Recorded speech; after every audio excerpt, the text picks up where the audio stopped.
Welcome to our story for His glory. And today we are featuring another author. This author is Sadija A. Smiley, and she is the author of After the Silence 7 Gentle Reminders for Mothers Healing After Pregnancy Loss. She's also the CEO and founder of SAILS, Stillborn and Infant Loss Support. And we're going to talk today about her beautiful book. You got to see it. Beautiful book. We're going to talk about this beautiful book, and she's going to tell us about her book. She's going to tell us about SAILS and share with us how we can impact the world around us by supporting SAILS and as well as reading a book.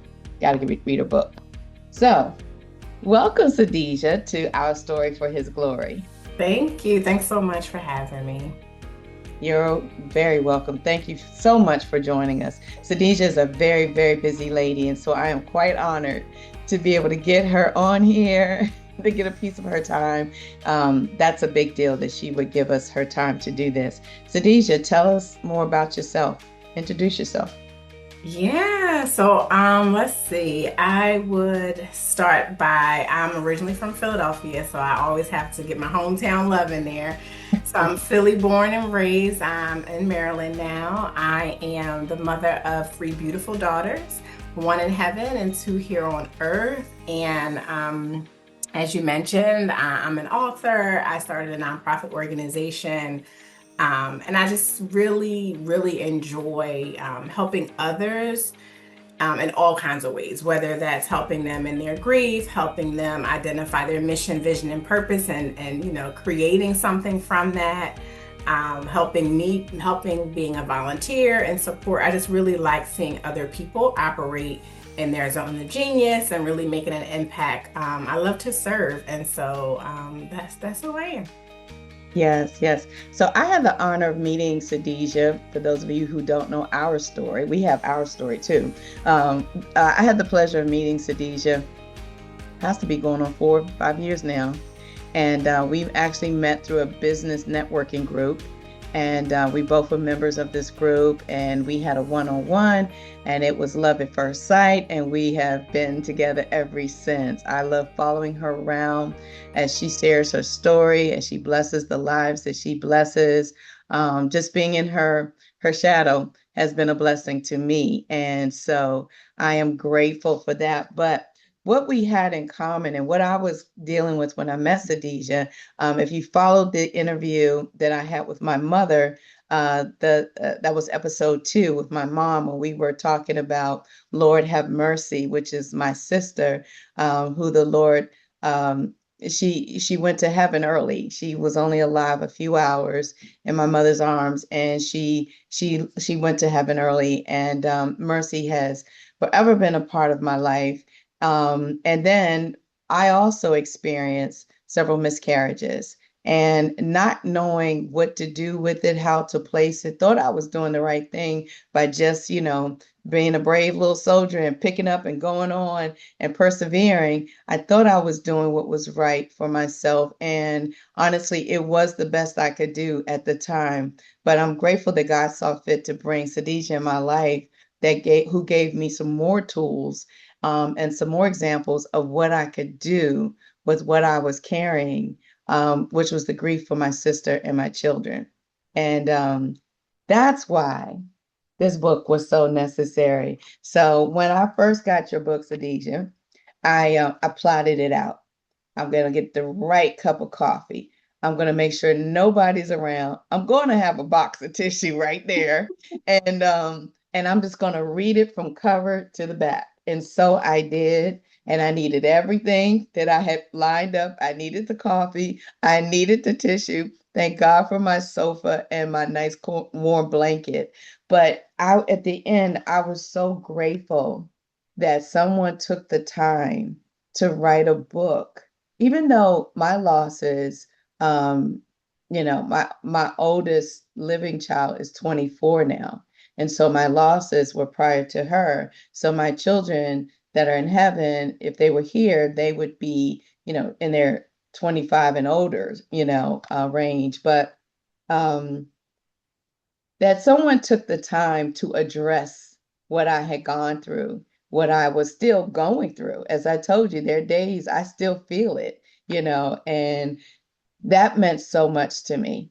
That meant so much to me. And so as we were chatting before, I don't think people even realize sometimes how much support that going through a process like that requires. And if you've never gone through that, you really don't understand probably what a person may need when they go through that. And but you just touched on so many things that I needed, that I was grateful to know that other people were going to get. And so, like I said to my other author, this is a book that needs to go around the world. This is not just for folks who have had miscarriages or lost a child. This is for anyone so that you'll know how to even be in a room or in the space of someone who's gone through that. Because a lot of times we don't know how to show our own face, or how to show up in our own places of grief and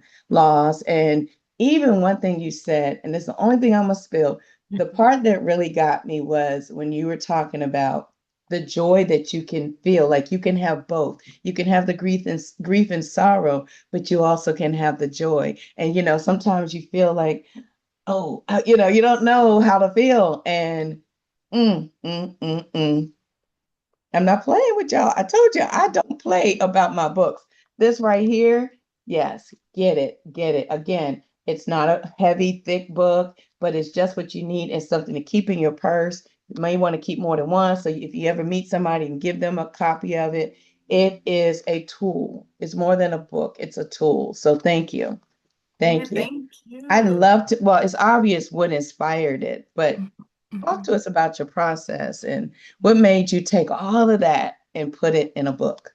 Yeah, yeah. I think, well, one thing you hit on, well, two things you hit on as you were talking. The first thing, the second thing, I'll do it backwards. The second thing you hit on that stood out to me was the size of the book. I think that was really, no, I know, not think, that was really, really important to me, that it wasn't a thick novel. It wasn't a huge memoir, that it was something that was small. Because I think about just grief brain and the topic itself. It's a heavy topic. So either Mhm. whether you're reading about it for yourself or you're reading about it for someone else, it's a lot of information, a lot of emotions, to digest. So it needed to be something that was smaller, and easier to digest. So the size of the book is very intentional. Um, so that's the first thing that stood out as you were talking to me. And then the reminder you're talking about, which is reminder 4, it's okay to feel joy too. That for me, it was given permission, not only to me, but to others, because I think we have this shame and this guilt. And sometimes we need to hear it out loud that it's okay to do fill in the blank. And so for me, it was important to give myself permission, but then also to let others know that they have permission. And so when you talk about the process was really, it took me it's a small book, but it took me a long Yes, time yes. because it's so much. And as you mentioned, if your children were here, they'd be 25 and older. If Aviana was here, she'd be 22. So it is still, a Mhm. gap. And I went back and forth about whether or not the information was relevant because it had been so long ago. And I'm like, someone more recent probably should be writing this, someone who's 2 years out who can really kind of capture what I would call today's time. But the sad part about it in my writing is that even 22 years ago, it still captures today's time because unfortunately, Yeah. not a lot has changed. There has been some growth and some things have changed, but not a lot, especially in our community, has changed around the support that's available, knowing what people need, being comfortable, being uncomfortable. Like a lot of that has not changed. And so the process really was it started as one thing. Like I had a whole different book, a different title, and all these things. And I, was working with my writing coach and mapped out all this other stuff. And then the more I kept coming back to it, I was like, you wrote about this already in your journal. So you don't have to Mhm. rewrite the story. The things are Yeah. there. Go back to what helped you. Go back to how you felt. Again, because I felt like my story was so long ago, I was like, go back to how you felt, what you were feeling, what you needed. And that's what really needs to go into the book. And once I made my mind up on that, the book came like this. But the process, I started writing, I don't know, for this particular book, maybe like in 20, I don't know, 19, 18, 20, something like that. Wow. But it Uh-huh. didn't take shape until like honestly this time last year. When I got Wow. focused, like, okay, no, this is it. Because I kept coming back to writing, coming back, and it just wouldn't flow. And I'm like, Yeah. this just doesn't feel right. It doesn't feel Yeah. right. And so, yeah, it was a process. But once I was like, you have the story already. If you don't feel like your story is relevant, you have your references from your journal. So go back to Yeah. that. And that kind of gave me the push and was like, get it done. It's been all this time.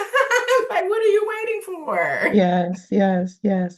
But what you said is so important because the one thing that doesn't change in all this time, because Mercy would have been, wait a minute, how old am I? Yeah, Mercy would have been 39, my sister. But the one thing that doesn't change is mommy and daddy didn't bring home a baby. Yeah. And, so the emotions behind that are the same emotions, the same feelings, the same loss, the same grief.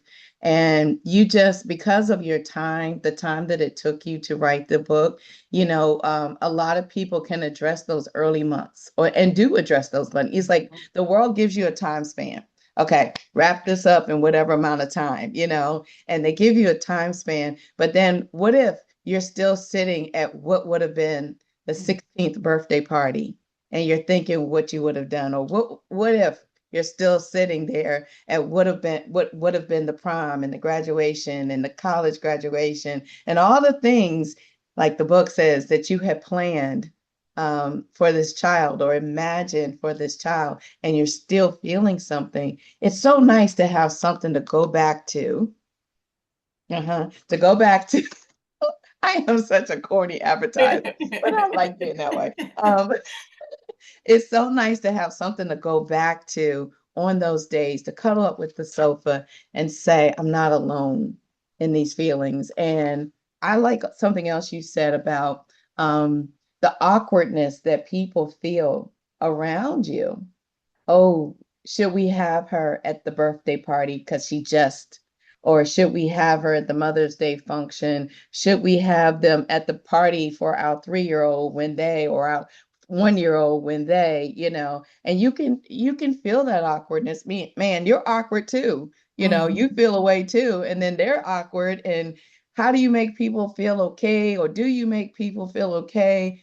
Should we not be feeling okay? And if you're a person of faith, what happened? What happened? You mean you didn't have this happen to you and you're a person of faith? It's so many touchy spots in there. And I love how your book addresses them all and makes everyone in the room feel safe.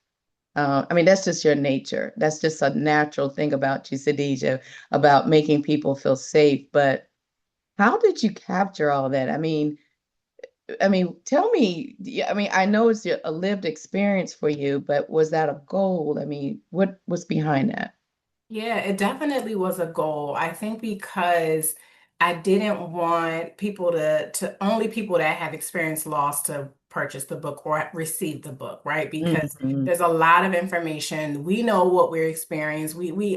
So it is helpful to have somebody validate your experience, but your experience is your experience, right? And so I wanted to have something that would work for the person who experienced the loss, the person who they will come in contact with, the mother, the grandmother, the OBGYN, the church person. Like I wanted Yeah, a book that everybody could understand. And it mirrors sales as well, because my thought process was sales and my vision has always been it's not just for the person who experienced the loss, because we're in isolation already. Yes, it's nice to have someone who can understand and be around them, but we also want to be part of the larger community. Like we don't just yeah, want to gather with those of us who have been sad and have this experience. We want to be integrated into the community. We don't want to be outsiders or outcasts because that's how it feels when it happens. So people are Yeah, trying to decide whether to invite you or, all of that. yeah, You feel like an outsider already. And we end up going into isolation because of that. So the book really was to bring those worlds together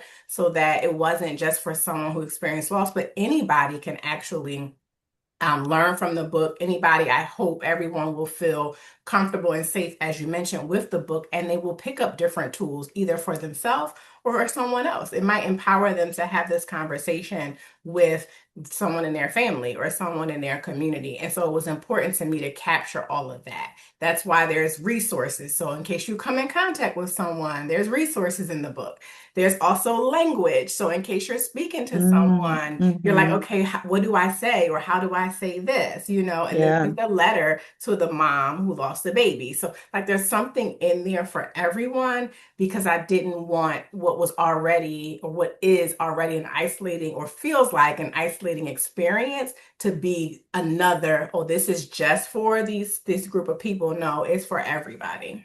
yeah, yeah. I also love how even with sales, especially with sales, how you advocate celebration. Um, when people hear this, I know you well enough to know that it's not something that you're calling everybody to a place so we can be sad. Right. Um, we got that covered. But you advocate for celebrating and remembering. And another thing you do is you don't leave the dads out. Hmm. You always remind us that mom, yes, mom went through this, but there's a baby father many times that also went through this. And could you tell us more about your celebrations and how you beautifully celebrate and advocate for everyone through sales?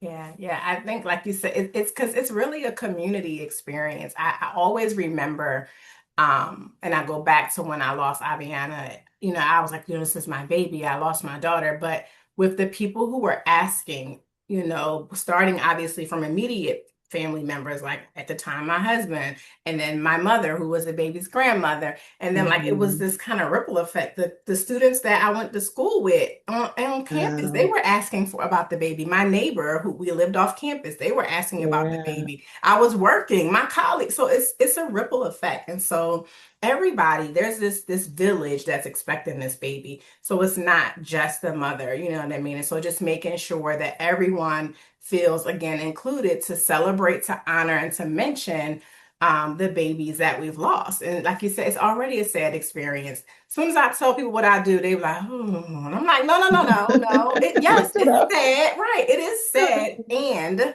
Yes. going back to being able to hold both of those things, because if you keep it a sad experience, I personally feel that's what keeps you stuck, right? So when Yeah. you're able to be sad and celebrate, be sad and have joy, it allows you to carry it forward with you so that you can continue to move through your life, not Yes. leaving that behind, but carrying it with you and continuing having new experiences and other experiences without feeling stuck. And so it's really important for me to celebrate because you can carry both the joy and the sadness. And I want people to know that because they feel stuck between having to choose. And you don't. Yeah. You could carry three. It doesn't like you can carry four and five things at one time.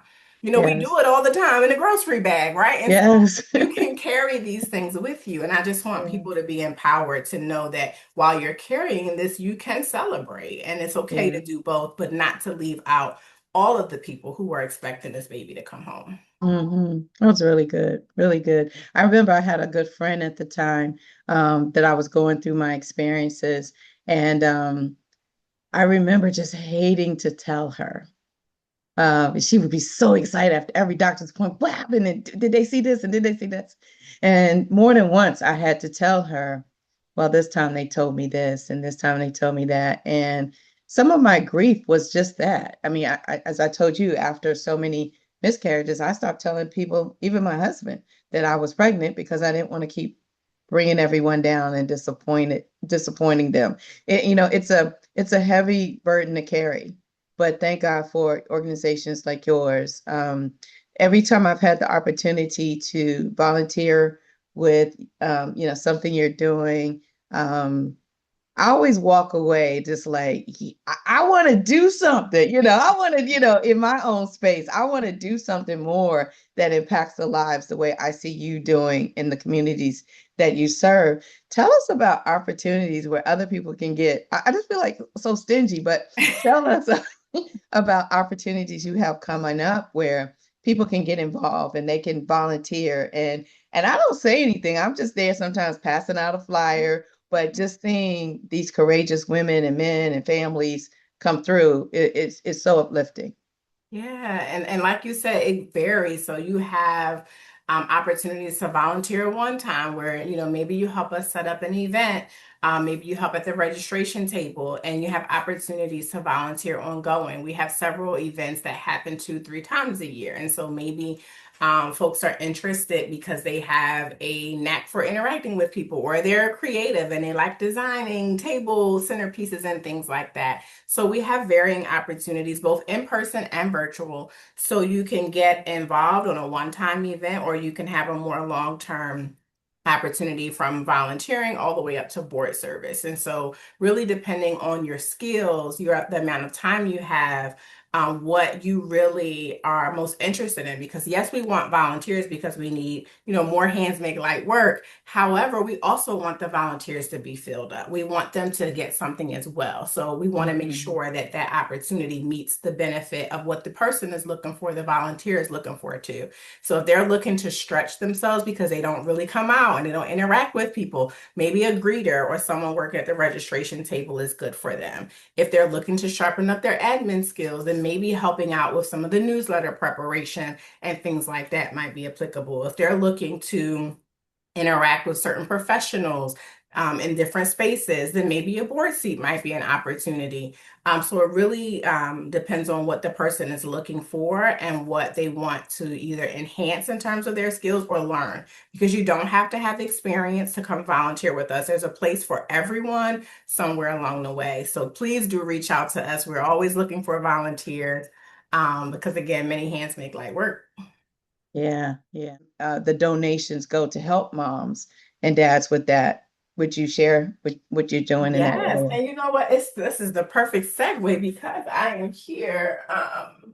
So we do have an opportunity for folks to donate to help us create keepsake boxes. And the keepsake box Mm, is something like you mentioned, because we are not able to hold our babies forever. We have this short amount of time with them. The keepsake box is something that you can hold and keep forever. And so donations help. Right now, we do not charge families to receive these, but they don't pay any shipping, they don't pay any material costs. They submit their name and address, and we ship them out. So donations wow, help us to keep it that way, so that families, wow. in the midst of their grief, they have other things that they're worrying about. They shouldn't be scrounging around looking for a credit card or something to enter the information in order to get payment. And then how much is shipping? We don't want them having Yeah. those worries. And so this is our 2025 keepsake box design. And so, depending on whether or not the family knows the sex of the baby, inside the keepsake box, it comes with a pillow. And so, this one has son. So, depending on whether Mhm. you know if it was a boy or a girl, you'll have son or daughter. And if you don't know, then we also have a pillow that says our baby. So, everybody, again, is included. So you have the pillow that acknowledges your baby. There's a journal, there's a pen, there's some room spray that we have that's designed by our partner, ABT Collective. There's a candle. All of this stuff is glued to the box so that it doesn't come around out during shipment. So I'm trying to show you, but because it's glued in here, I can't lift it out. But this is one of the things. This is our most popular, if you will, donation, because for $75, you can send one of these to a family. So most folks will Mm, sponsor a keepsake box. We also cover the cost of funerals and burials or cremation because, again, this is a new baby. Nobody has life insurance on this new baby. And mhm. if they did, they really weren't planning to bury the baby. They just finished spending money on baby showers and all Yes. of the things to Yes. go into the room. And some people are spending money on IVF. And so they haven't planned for a funeral or a burial. And so the financial assistance also helps to offset those costs if they decide to cremate or have a burial or some sort of memorial for the baby. And so on average, we spend about $800 to $900 on those services. And so our donations also help. So Wow. $75 can get, a keepsake box to a family. And if that's too much, we also do monthly cards to families so that they can sign up to receive a small token on the anniversary date that they choose for their baby. And this is it doubles as a volunteer activity because the volunteers come in and they Oh, complete these beautiful. cards, and we've had these designed by one of our volunteers. And then inside is blank, but the volunteers write a special note to the family. And so to send these out monthly along with postage is $35. So that's a small donation Wow. if someone, Mm-hmm. is interested in something smaller.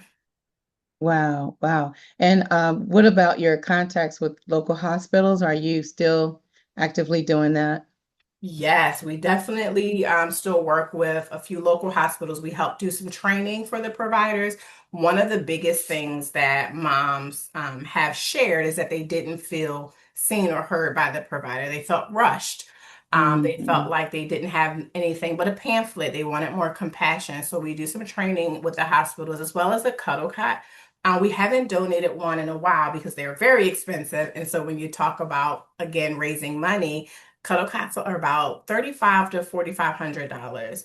Wow. They're really important though because what it is it's a cooling device. And so, as you know, when someone transitions, their body starts to change. And so, this cooling device allows the body to stay at a certain temperature. Like you mentioned, your mom got to hold the baby and she wanted to open her eyes.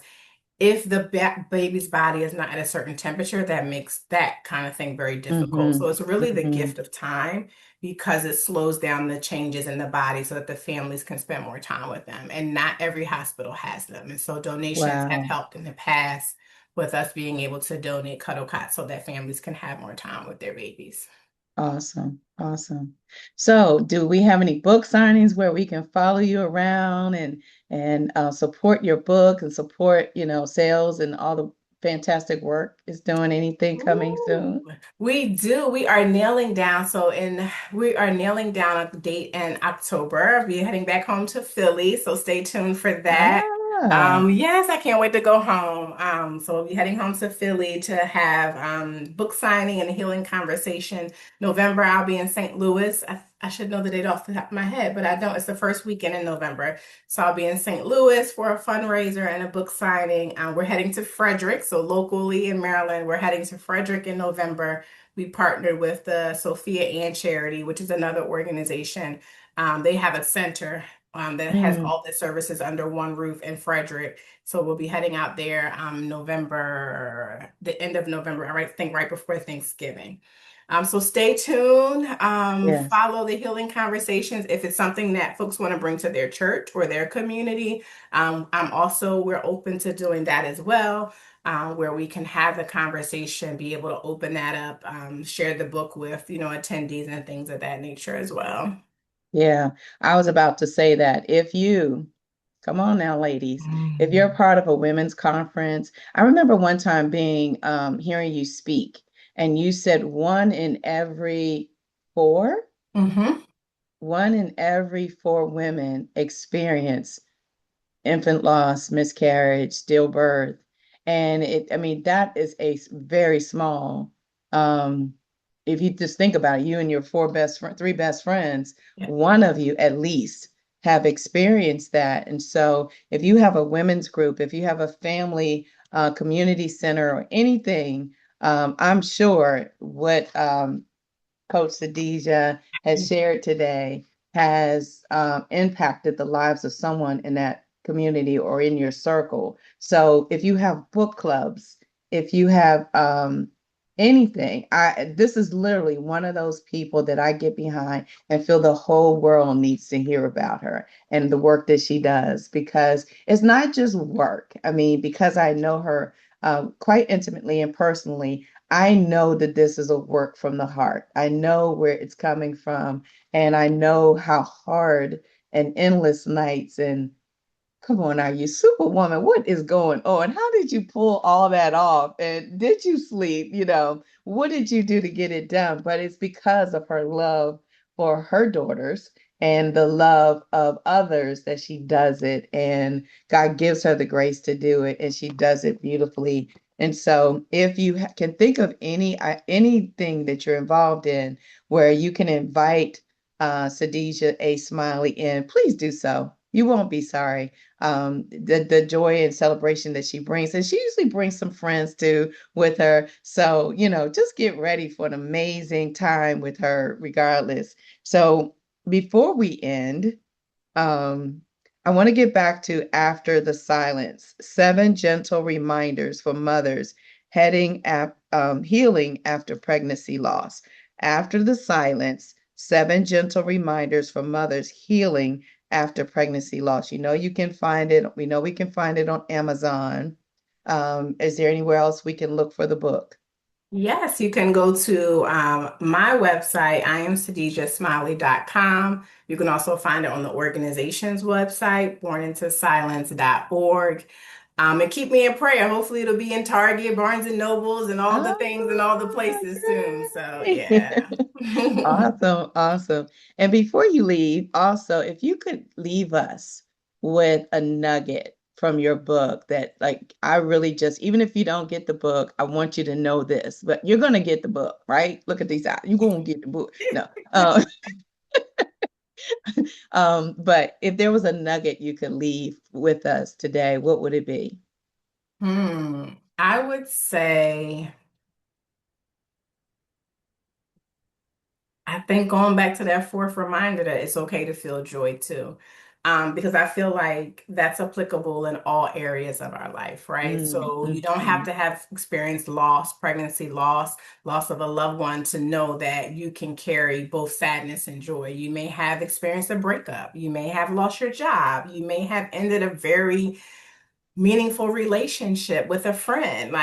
So it's Mhm. okay to be sad and feel joy because in a lot of those, I would also encourage people. Of course, it's hard to do this in the very beginning, but in a lot, and I would say, and this is not scientific, but I'm gonna say in 99.9% of those losses, there's love, there's lessons, like there's other things there. So be open when you get to a place that you can explore that to really look at what did I learn in this loss? What did I feel? What happy moments? Because even though it's a sad ending, there is joy. There was joy. There were times when things were well and they were happy and you have those memories. So that's what I would leave folks with. But it's okay. It's a sad thing, whatever ended. When something ends, a lot of times it is sad. Even if it's a bad situation, you got out of Yeah, it, but it's still yeah, sad. yeah, And there's some joy there. So I would encourage people to remember that you can carry both. yeah, yeah. Wow, thank you. Thank you so much. When I go to your events, you always have these bands, and I think I've told you this before. There are mornings when I have a bunch of them, a bunch of them. If you ever need some of them back, let me know. But there are mornings, there are days when I'm getting dressed and I put on my bands, or I have a couple of your t-shirts, I put on my t-shirts, and it makes me feel closer. I realize I never got to smell that part of the neck, or see the little drool come down the chin, and for some reason, when I put those things on, it just makes me feel closer. And those are things that people don't necessarily know about me. I never talk about it, but I thank you for every little small thing you do that makes a difference. It has definitely made a difference in my life, and I appreciate you for it. Thank you so, so, so much for being a part of our story for His glory. And I can honestly say, I'm sure God is getting a lot of glory out of your story and your work and your heart and your sacrifice. You're bringing so much glory to our Father, and I appreciate you for it. Thank you so much, and thank you for always cheering me on and being there. It's not an easy subject to talk about and to share. And although you've experienced it, not everybody and all on your platform has. So I thank you. I'm always grateful when people are, whether they've experienced it or not, are open to stepping into the space with me, having the conversation, and really being able to explore that. So thank you for that as well. You're welcome. You're welcome. So if you keep looking, don't just because we go off camera, don't stop looking, because I'll have information up to let you know how to get in touch with Sadija, how to get in touch with sales, how to get her book, hopefully even how to go Ooh, how to meet her in person. Oh, what a treat. What a treat. What a treat. How to meet her in person, even, and take part as a volunteer. You definitely want to do that. You want to experience that. There's nothing like it. So, all of that and above, make sure you make yourself available to it. And God bless you. God, thank you all for joining our story for His glory. And we'll see you again soon. God bless you. Bye.